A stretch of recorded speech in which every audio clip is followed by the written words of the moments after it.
Bismillahirrahmanirrahim. So,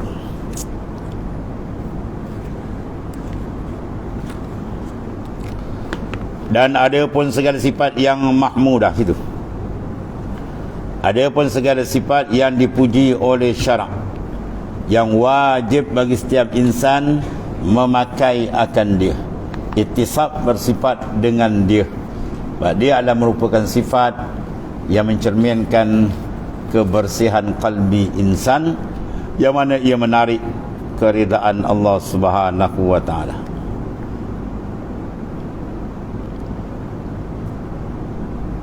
Dan ada pun segala sifat mahmudah, maka itulah amat banyak. Setengah daripadanya 10 perkara yang disebut yang besar-besar oleh Imam Al-Ghazali dalam Mukhtasar Ihya, mana ringkasan bagi sifat kitab Ihya Ulumuddin. Nama dia Mukhtasar Ihya, terjemahkan oleh Syekh Abdul Samad Al-Palimbani. Nama dia apa? Sairus Salikin. Sairus Salikin kita ngaji itu tu Mukhtasar Ihya asalnya, terjemahan daripada ringkasan Ihya Ulumuddin. Yang pertama ialah At-Taubah. Awalul maqamat At-Taubah. Awal segala makam yang lain adalah taubat. Kalau tidak ada taubat, maka tak masuk lain, habis. Sebab taubat adalah pembersihan, menyuci daripada kesilapan kita dengan Tuhan. Rahmat Allah Ta'ala dibuka pintu taubat. Dan taubat kita pula mudah daripada umat yang dahulu. Umat dulu kena bertaubat, dia kata apa? Kerat bunuh diri dulu. Faqtulu anfusakum.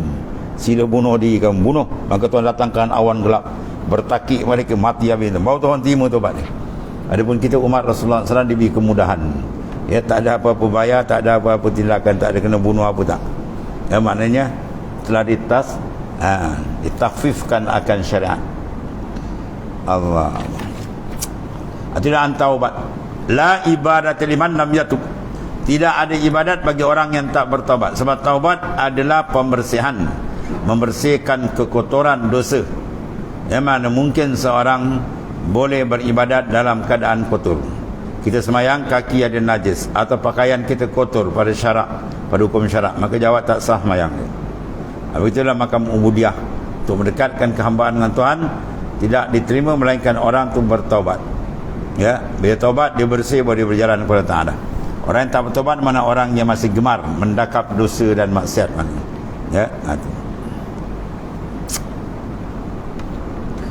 Allah. Sebab dia kata inna sikalab zunu yamna ila masyila ta'atillah. Sungguhnya beratnya dosa itu menyekat seseorang daripada berjalan menuju kepada keridaan Tuhan dan makrifat akan Allah Subhanahu wa taala. Lepas tu Syekh Daud At-Ta'i sebut iza lam taqwa ala qiyamil lail wa siyamin nahar fa'lam annaka maqbulun qad qabbalatka hatiyatu. Bila kamu tak mampu nak bangun malam, Tuhan panggil wa minal laili fatahajjat bihi nafilatan lak. Sengaja pada malam bangun tahajud, kurang-kurang berdua rakaat. Dia nak bangun tak boleh bangun, buat pusing sampai azan subuh. Satu. Wasiyamin nahar, dan nak puasa siang, puasa sunat nanti sampai bulan Ramadan boleh. Itu tanda apa tu? Bila nak buat tak dapat, itu makna fa'lam annaka maqbulun, sungguh sedar kamu sedang ditambat. Qad qabbalat ke hatiatu, yang menambat rohani kamu ialah khati'ah, dosa tadi. Sebab tu bila kita bertobat, kita akan rasakan tobat kalau betul diterima, confirm kita akan tengok ringan di ibadat. Ringan dia. Di istighfar tu bangun malam tak pakai jam loceng, mudah bangun. Sebab dosa tu berat, dia tekan. Jadi bila kita kerat dia dengan pisar taubat tadi, maka dia akan jadi ringan dan dia akan jadi bersih. Itu dia antara apa? Taubat punya peranan. Dia besar lagi dah. Dia bahas panjang dan tajuk taubat. Dia kena ada mukaddimah. Ada syarat, ada rukun dia. Taubat asalnya Nabi kata apa? At-taubat an-nadam huwa taubah. Penyesalan itu adalah taubat. Jadi seorang nak menyesal macam mana? Kalau tidak ada mukaddimah.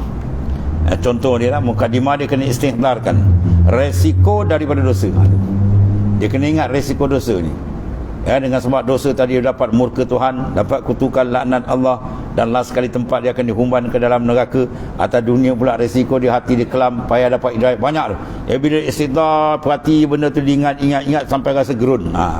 maka pum akan terbuka keikhlasan dia bertaubat. Kalau tidak, dia mungkin jadi taubat bil lisan dunal qalb. Dengan lisan astagfirullah dia tak masuk dalam tu. Sebab taubat dia tak syarat dengan lisan. Semua rukun taubat adalah qalbi. Sesal qalbi, meninggal pun qalbi juga, azam pun qalbi juga, semua hati. Ya, hati di antara dia. Itu satu contoh sikit perbahasan, dan panjang lagi ulama bahas tajuk ni, tajuk besar ni. Kunat al-khauf. Al-khauf satu maknanya sifat dalam kalbi insan yang menjadi sebagai pemecut, ya, ataupun rotan. Kalau kita punya kenderaan, kita lembu ke dulu kan, atau kita membajak sawah pakai kerbau, bila dia malak kita gotan, dia kena gotan laju sikit jalan. Begitulah kita gotan kalbi kita ni dengan perasaan yang boleh mengetuk. Selagi tak terketuk hati, dia tak dapat sifat khauf. Ya, kita niat murka Tuhan dengan maksiat tadi, kita takut sampai dia rasa gerun. Maka gerun ini kalau dia kuat lagi sampai peringkat dia boleh, ya, maknanya menyebabkan insan terlepas, keluar daripada bahaya besar yang dikatakan nafsu yang menjadi penghalang ni. Innan nafsa la'ammaratun bisu, sungguh nafsu menyuruh ke arah kejahatan. Maka dia tak boleh keluar. La yukhrijul nafs minal qalbi illa bi khaufin muz'in aw syakun mughli. Tak boleh seorang tu keluar diri daripada nafsu yang sangat jahat, melainkan dia kena guna dua. Satu, gerun yang cukup kuat. Yang ketiga, ni khauf. Dan kedua, asyik, rindu yang kuat. Barulah qalbi dibawa menghadap kepada Allah Ta'ala. Kalau tak kuat rindu dengan Tuhan dan tak kuat takut, dia tak akan berjalan betul qalbi dia ke hadirat Tuhan. Itu dia antara sedikit. Yang ketiga, az-zuhd. Az-zuhdu, mana zuhud?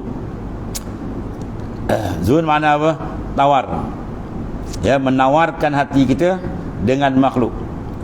Ya, bila hati ditawar daripada makhluk, dia akan dikurniakan oleh Ta'ala. Tuhan hadiah apa? Kemanisan dengan Tuhan. Dia berlawan dua tu. Ya, dia ambil manis dengan makhluk, dia tak dapat dengan Tuhan. Kalau dia ambil kemanisan lazat dengan Tuhan, maka hati dia akan ada sifat ni. Sebab zuhud ni besar tuan ni. Sehingga satu-satu syarat untuk dapat ulumul ladunni, ilmu direct terus tuan, pun sifat zuhud dia punya peranan. Betul Rasulullah sebut, man zahada fid dunya allamahullahu bila ta'allumin. Ya, man zahada fid dunya, barang siapa yang zuhud. Dan perbahasan dipanjang, ada zuhud zahir, ada zuhud yang batin, ada adat dipanjanglah. Ulama bahas panjang ni, tajuk-tajuk kita sebut sikit-sikit. Ya, iaitu tawarnya kalbi dengan makhluk. Bila dia dapat tawar, bila hati dia dapat manis dengan Tuhan. Sebab dia pusing balik, zikir dia kena banyak. Ya, zikir sungguh-sungguh menghadap sampai tercetus perasaan rindu, asyik dengan Tuhan, maka zuhud akan datang. Ya, bila hati dah dikap dengan Tuhan, maka dengan lain dia tak pergi. Itu dipanggil zuhud. Tawarnya hati dia dengan makhluk, dengan dunia. Dia berasa dalam kalbi dia kemanisan dengan Tuhan ni. Ya, itu dia antara sifat zuhud. Dia akan membawa kepada allamahullahu bila ta'alumin wa hadahu bila hidayatin, dan Tuhan beri hidayat, tak ada orang beri. Maknanya ilmu yang direct terus bertahan daripada Ta'ala adalah berpunca dari sebab sifat dia adalah az-zuhdu. Dan kualiti amal akan menjadi tinggi. Ibnu Attab sebut apa? Ma qalla amalun baraza min qalbin zahidin wala kasra amal baraza min qalbin raghibin. Tidak dikira sedikit amal bila keluar daripada hati orang yang zuhud, dan tidak dikira banyak bila keluar daripada hati yang tidak ada sifat zuhud. Bila ada sifat zuhud dia dengan Tuhannya, maka ibadat dia bersih.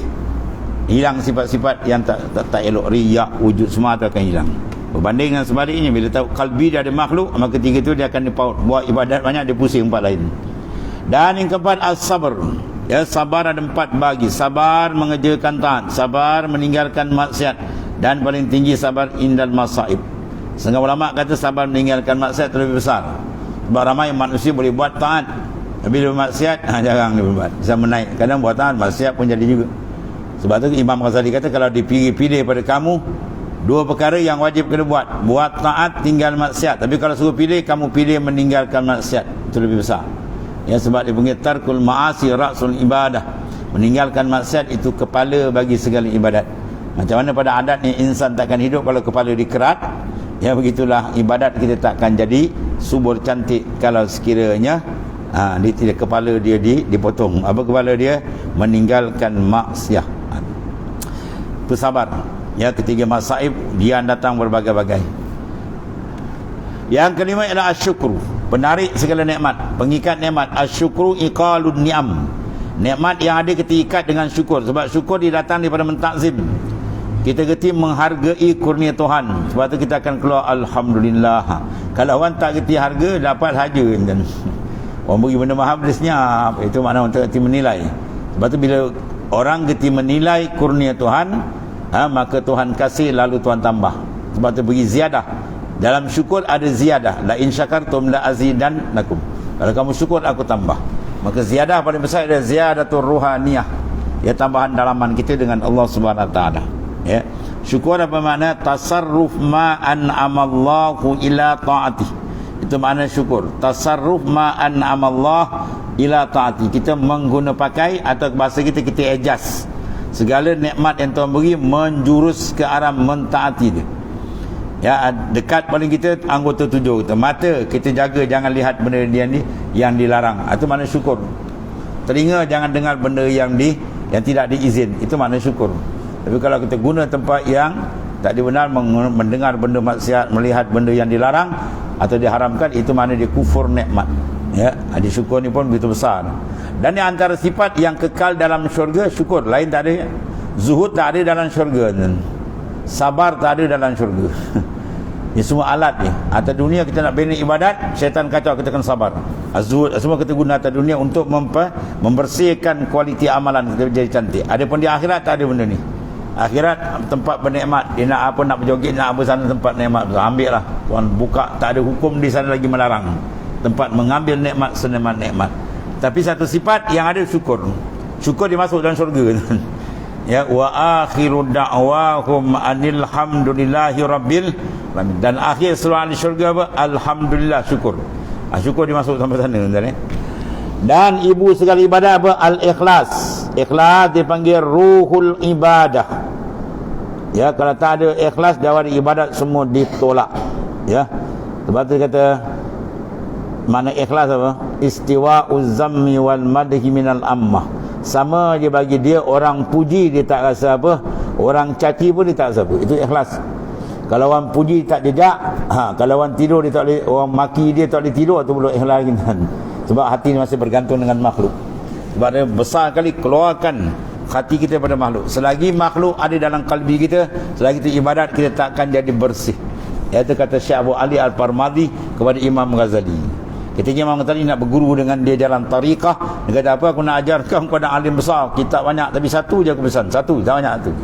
Kau takkan sampai ke Tuhan selagi makhluk ada dalam kalbi kamu. Sila buang dia. Sehingga kau tengok orang macam kau tengok tunggul, tak ada apa-apa, tuan. Ya, malu kamu hanya pada Allah, takut kamu hanya pada Allah, gerun kamu hanya pada Allah. Bawa ibadat kau cantik. Tapi kalau hati kamu letak kat orang, dia habis. Nanti buat ibadat kerana orang, kena dipuji. Jadi ibadat dia telah disyirikkan dari segi niat. Kama la yuhibbul amal mushtarak, la yuhibbul alqalbil mushtarak. Sebagaimana Tuhan tak mau amal tu disekutukan, begitu juga hati tadi. Ya, hati dipanggil ikhlas. Roh bagi ibadat ialah ikhlas. Ya. Sebab kalau orang tak ikhlas bagi ibadat, sama macam kita apa dan kita akalkan bom pipit, pipit. Kita buat padi, kita pasang orang-orang kan, patung. Satu dua hari, katalah seminggu, pipit lagi. Dah lama tengok hujan tak gerak-gerak, atau duduk atas kepala kawan. Ya, ini bukan orang kan. Ada kawan seorang tu, dia duduk kat belah hutan, dia beli gimau kan, gambar gimau. Gimau patung. Dia letak ke takut mula tu. Dalam ke datang cuik-cuik. Dia kata hujan panas berbulan tak gerak-gerak, dia datang dekat dia cuik gimau. Dia pula main-main kan. Sebab apa? Tak ada hakikat. Itu kan betul gimau patung. Begitulah bila ibadat tak ikhlas, ibadat patung yang kita nak sembah ke Tuhan. Maka bukan tarik rahmat, tarik murka Tuhan, bermain-main dengan Tuhan. Ya, itu mana ikhlas. Jadi roh dia ibadat. Mana kalau ibadat tak ada ikhlas, ibadat bangkai yang tidak ada nyawa. Itu bahaya. Nak pergi Tuhan jangan lagi dapat murka Tuhan. Kemudian selapis lagi, roh bagi ikhlas. Ikhlas, roh bagi ibadat. Roh bagi ikhlas ialah at-tabarri anil hauli wal quwwah. Berlepas hati kita daripada memandang haul dan quwwah. Iaitu yang kita ucapkan haukala, la haula wala quwata illa billah. Mana kita memandang semua haul daya upaya dari dia. Tak ada kita. Bila tak ada kita, bersihlah. Ya. Maka kita nampak semua dari dia. Maka yang timbul syukur kita pada dia. Tapi kalau kita pandang kita je, mula dia cuit, kau handal, kau hebat, kau wah, habislah tu. Tenggelam habis tu. Ya. Orang puji dia, wah hebat entah. Wah dia pun sambut. Tahu tak apa tu. Wah tu lagi parah kan. Ya, kalau dia kata awak berkenal saya siapa? Tu lagi besar syaitan. Ya, babas tu tuan. Habis. At-tawakkal, sebenarnya tawakul je. Masdar daripada tawakkala ya tawakkalu tawakkulan. Tapi orang Melayu dah panggil tawakal, tawakal je lah. Kita pergi kedai kau cakap air kan orang pandang gitu. Kalau panggil ayak ada apa? Ayak ada. Oh boleh. Kalau air, oh ni orang luar ni. Ya. Dia dalam keadaan luar lah, keadaan bahasa, bukan keadaan hukum ya. Al-khata' masyhur khairum min sawabil mahjur. Itu keadaan luar. Khata' tapi masyhur. Benda tu silap tapi orang semua pakai tu. Itu lebih baik. Ya, kita pergi kedai pakai ayak, baguslah tu. Kalau pakai air kau termenung, oh ni orang mana. Padahal sawab dia yang betul ni air kan contohnya. Orang Kelantan tu kita ngaji ni, kita usik dia marah kan. Orang Kelantan ni alim-alim tu. Tapi satu kalimah kadang dia sebut tak betul. Wallahu alim ni. Marah dia tu. Ya, wallahu alam dia sebut wallahu alim. Oh, lain pelat dengan kau dia tu marah dia. Itu gua orang ni. Kau alim-alim tu betul. Sebut wallahu alam dia sebut wallahu alim. Itu luah dia lah. Luah dia baca betul dia. Jadi tawakal dalam mana tawakal? Sikatul qalbi biwa'dillah. Siqah hati dengan janji Tuhan. Janji Tuhan masuk dalam qalbi dia. Janji makhluk dia tak bohong. Ya. Tapi itu yang kita tak kuat, dia bergonggak kat sini. Kalau kata raja lah, menteri besar ke, raja ke, dia kata saya nak jamu satu hari ni, satu negeri ni saya jamu misalnya, atau satu kawasan ni. Ya. Daripada pagi sampai malam. Ya, makanan hebat-hebat dia dah letakkan menu semua. Semua datang jemput. Wah, itu seorang tak pernah nak. Ya, dapur tak berasa itu. Wah, hari ni kita makan cukup-cukup gitu kan. Janji makhluk masuk sini. Tapi Tuhan janji, apa Tuhan janji dalam Quran tu? Wa min dabbatin fil ard illa 'ala Allahi rizquha. Tidak ada yang melata atas muka bumi melainkan rezeki dia yang menanggung ialah Allah Taala. Tidak ada satu rezeki yang dimakan, diminum, diguna, dipakai melainkan dari Tuhan. Ya. Tapi kadang sampai mati yang sembah Tuhan pun tak perasan rezeki Tuhan. Dia nampak dia. Ni saya buat ni. Kalau saya tak cari, mana dapat? Oh, itu bahasa kurang ajar. Dengan Allah Ta'ala. Cari-carilah. Itu usaha kita gerak siapa dia beri. Akal siapa beri. Kan dia tarik satu line kan gila tu. Ya. Satu line dia tarik tap. Dia kan habis tu. Menyasau tidur celah longkang je. Itu maknanya. Ya. Dan mahabbah ni paling besar tu ni. Ya. Jalan untuk menembus makrifat yang hakiki, makrifat yang khasa ialah mahabbah. Bahawa ulama kata tariquna tariqul mahabbah. Jalan kami sekalian arifin ialah mahabbah. Tanpa mahabbah rohani kita tak akan bergerak untuk damping dengan Tuhan. Rindu dan kasih dia akan bawa terik. Ya. Maka nak rasa rindu dan kuat, nak rasa kena banyak muhasabah tu. Muhasabah apa? An-ni'am. Ya, badan kitab Sidi Ahmad Idris buka yang pertama Ahzab tu Mahamid Samania. Apa Mahamid? Puji. Ya, siapa bila puji? Orang tu bila puji, bila dia suka, bila dia seronok baru dia puji. Ya, bila datang seronok, bila dia rasa banyak orang beri kat dia tu. Jubilatil insan yuhib ila man ahsana ilai. Allah Ta'ala perangaikan insan manusia ni, dia akan kasih pada orang yang banyak memberi pada dia pertolongan, beri macam-macam lah ya. Ada kasih, dia banyak beri kita ada. Maka ketika siapa pemberi sebenar? Habis. Pemberi sebenar huwa Allah. Al-mun'im huwa Allah. Ya, siapa lebih banyak beri? Dia beri nyawa kita, dia beri, dia izin kita menumpang, pun dah besar kan. Jadi bila kita perhati balik nikmat terlampau tinggi Tuhan cop dalam Quran, wa in ta'undu ni'matallahi la tusuha. Kalau kita nak hitung nikmat Tuhan, tak ada muka manusia boleh hitung. Benda ni akan bawa kata cetusan, mula connect hati kita dengan Tuhan akan ada. Akhirnya rasa maknanya rasa cinta tu akan ada. Rasa sayang, rasa kasih dengan Tuhan. Sebab apa? Dia sebenar-benarnya pemberi, ya, al-mu'ti yang hakiki. Itu akan datang mahabbah. Bila mahabbah datang, dia akan tarik kalbi kita lebih dekat kepada Ta'ala. Jadi antara dia lah, ni tajuk-tajuk. Dan ar-ridha, Ini pun sifat yang paling dikasihi Allah, redha dengan qada dan keputusan Allah Subhanahu wa taala. Sampai peringkat paling tinggi redha, dan dia boleh talazzuz bil balayat. Ya, at-talazzuz bil balayat tahaqququm bir ridha. Bernikmat dengan bala itu paling tinggi, mantap makam redha ini. Ya, para aulia bila diuji sakit 3 minggu, ya, demam 3 hari misalan, dia kena demam, tak apa keluar mulut dia, alhamdulillah. Kita bila demam kita sabar kan, ke peringkat bawah. Peringkat atas dia. Sebab tu kata Syekh Abu Yazid Al-Bastami, aku terkeliru di awal perjalananku. Aku menyangka aku duduk dalam makam sabar, pada sebenarnya itu ialah makam syukur. Faham ya? Tuhan uji kita sakit. Kebanyakan orang kata sabar. Bagi ahli ladak syukur. Sebab apa? Kalau pandang zahir sakit, mana kita sabar, tapi hakikat dia sebenarnya dalam bala tu ada 1000 rahmat. Dalam bala tu Tuhan angkat martabat dia, dalam bala tu Tuhan hapuskan dosa dia. Sebab bala yang turun pada orang kafir itu litakzib, memang Tuhan nak azab. Tapi bala kena pada orang iman itu litakrib, Tuhan ampirkan dia. Sebab orang yang paling kuat diuji ialah kekasih-kekasih dia. Inna asyaddan nasi bala'anil anbiya sumal amsal fal amsal man kana fihi sulba istada bala'u. Orang yang paling kuat diuji cuba Ta'ala di kalangan para nabi dan rasul. Dan orang yang paling kuat pegang agama lagi kuat Tuhan uji. Bermakna apa? Bila dikenakan ujian, ada satu orang wali dia punya doa pun, dan bila kena di bala dia ucap alhamdulillah albasani libasal aulia. Segala puji bagimu ya Allah, engkau sarungkan aku pakaian kekasih engkau. Dia memandang ujian tu adalah pakaian kekasih. Sebab apa? Dia dah berjaya menumpaskan nafsu. Nafsu pandang lain. Nafsu dia tak nak, dia nak sehat, segar, bugar. Itu dia antara apa?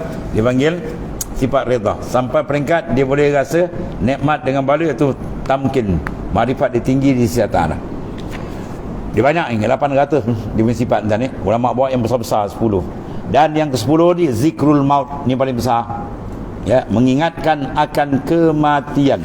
Rasulullah SAW kalau menyuap makanan, dia tak yakin boleh apa, boleh telan. Dia melangkah tak yakin boleh iring yang kedua. Begitu kuat ni ingatan kematian. Sebab al-maut yaji'u bainan nafasain. Maut dia datang antara dua nafas. Ada orang tarik nafas, tak boleh embus. Ada orang buang nafas, tak boleh tarik. Sap. Ya. Jadi oleh kerana itulah disuruh kita tiap-tiap nafas fi kulli lamhatin wa nafasin, dengan dia. Sebab bila-bila masa boleh datang. Ya. Satu. Sebab tu disuruh kita ziarah zurul kubur fa innahu tuzakkir, ya, tuzakkirukum al-akhirah. Ziarah kamu akan kubur. Nah, sebab kamu ziarah kubur akan mengingatkan kamu akan akhirat.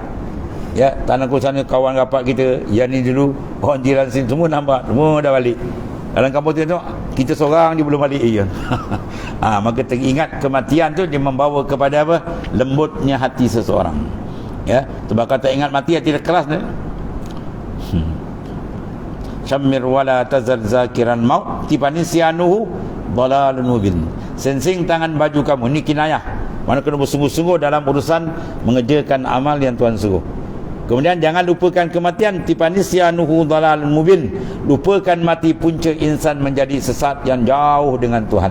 Ya.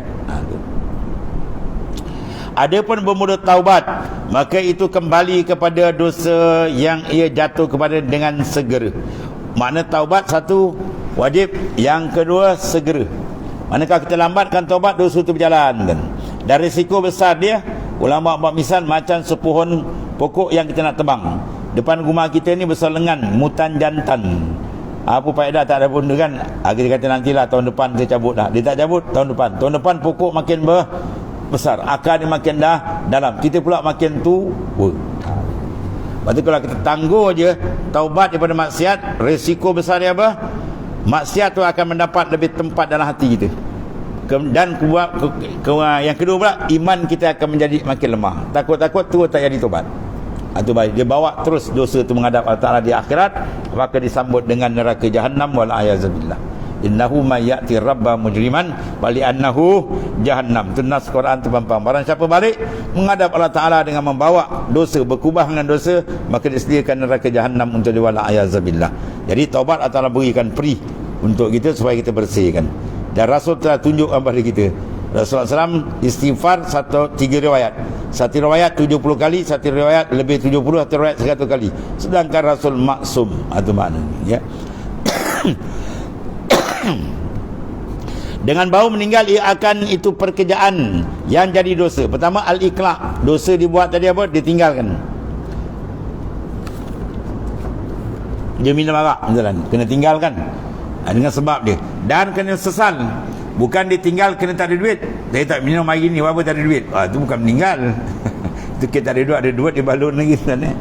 Dan menyesal betul. Menyesal ni nak ketuk hati apa menyesal, dia kena ingat resiko dosa tu, menyebab murka Tuhan. Dan last sekali apa? Neraka. Atas dunia hati jadi gelap, hati jadi keras, ya. Rahmat hidup dia penuh dengan tidak ada rahmat dari Allah Taala, jauh dengan Tuhan, hati macam-macam. Banyak kita bangkit sampai di gerun. Tu. Dengan itu perbuatan yang jadi berdosa ia dengan dia. Dan cita-cita kena azam, tinggal, menyesal dan azam, takkan ulang lagi, tiada kembali. Bila tu? Ketika dia bertobat. Persoalan dia, kalau lepas seminggu dibuat balik benda tu, adakah batal tobat tu? Tak batal. Dia kena tobat yang lain tak. Sehingga satu hari disebut kalau 70 kali benda yang sama, dia menyesal betul-betul, tak nak mengumpat. Kejap lagi jumpa kawan, umpat balik, menyesal balik, jumpa umpat balik 70 kali. Tobat dia diterima. Dia yang tak diterima ketika bertobat, tak ada rukun. Dia bertobat tapi rasa sayang lagi nak buat lagi. Itu saya kan.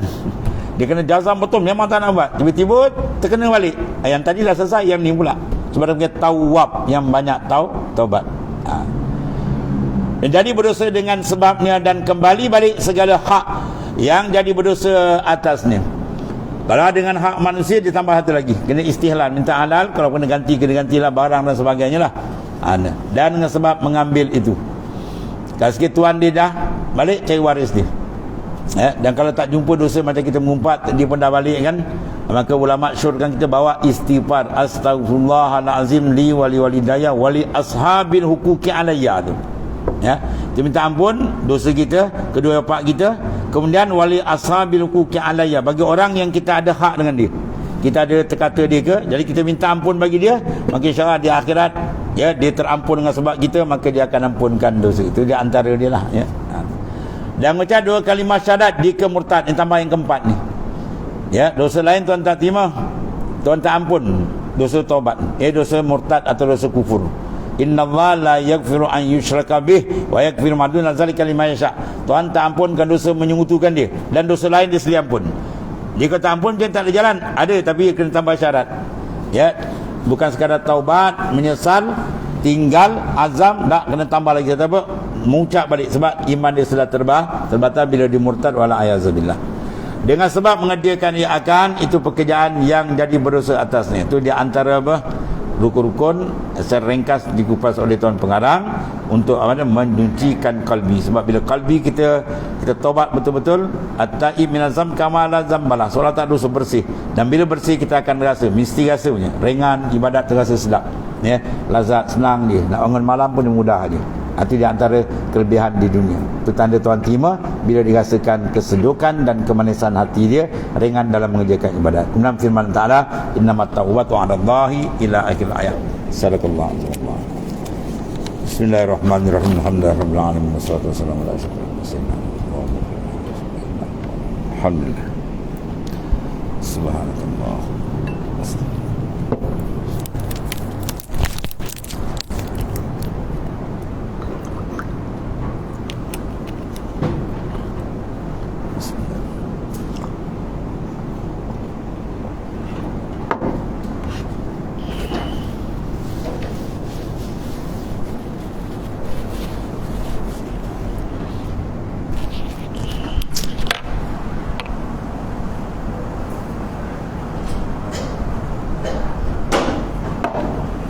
Iya.